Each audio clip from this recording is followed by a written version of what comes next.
দর্শক, এবারে কোরবানির পশুর পরিচর্যার খবরাখবর জানাতে বগুড়া থেকে যুক্ত হচ্ছেন সহকর্মী ফরহাদুজ্জামান শাহী। ফরহাদ, জানতে চাই পশুর হাটের ব্যস্ততা, খামারিদের ব্যস্ততা কেমন দেখছেন, পশু সংখ্যা কেমন দেখছেন ঈদকে ঘিরে, জানাবেন। সোহার, আসলে বগুড়ায় এবার 4 লাখের কিছু বেশি পশুর চাহিদা রয়েছে পুরো বগুড়া জেলায়, কিন্তু বগুড়ার খামারিরা কিন্তু এবারে 7,40,000 পশু তারা কিন্তু প্রস্তুত করেছেন কুরবানির জন্য। অর্থাৎ বগুড়ার খামারিরা গত 1 বছর যাবত অত্যন্ত ভালো দাম পাওয়ায় এবারে কিন্তু তারা কুরবানির জন্য বগুড়ার চাহিদা ছাড়িয়ে আরো 3.5 লাখের মতো বেশি পশু উৎপাদন করেছেন।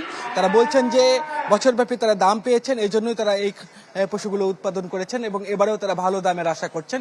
সময়ের সাথে সাথে দেখা দেয় নিত্য নতুন প্রয়োজন, রেডি থাকতে হয় প্রতি মুহূর্ত। তাই এলো ইনোভার, যেন আপনি লাইফে থাকেন রেডি প্রতিদিন। Innova, designed for now.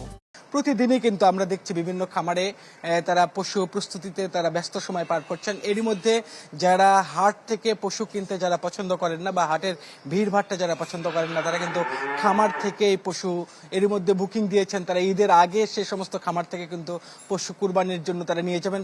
তাছাড়া বগুড়ার যে উদ্বৃত্ত যে পশুগুলো থাকবে, সেই পশুগুলো বিভিন্ন ঢাকা সহ বিভিন্ন বড় জেলায় বিক্রি করার জন্য এরই মধ্যে অন্যান্য জেলার যারা ব্যবসায়ী আছে বা বগুড়ার যারা গরু ব্যবসায়ী আছে, যারা এখান থেকে যারা কিনে নিয়ে যারা অন্য জেলায় যারা বিক্রি করেন, তারা কিন্তু এখান থেকে এরই মধ্যে কিন্তু সংগ্রহ করে নিয়ে গেছেন এবং সেই সমস্ত জেলায় কিন্তু বিক্রি করবেন। যারা হাটে বগুড়ায় কিন্তু 95টি হাটের এবারে আয়োজন করা হয়েছে।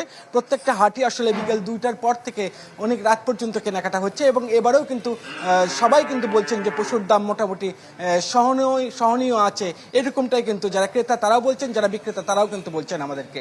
সোহার, আপনাকে অনেক ধন্যবাদ। বগুড়া থেকে পশুর হাটের খবরাখবর জানাচ্ছিলেন সহকর্মী ফরহাদুজ্জামান শাহী।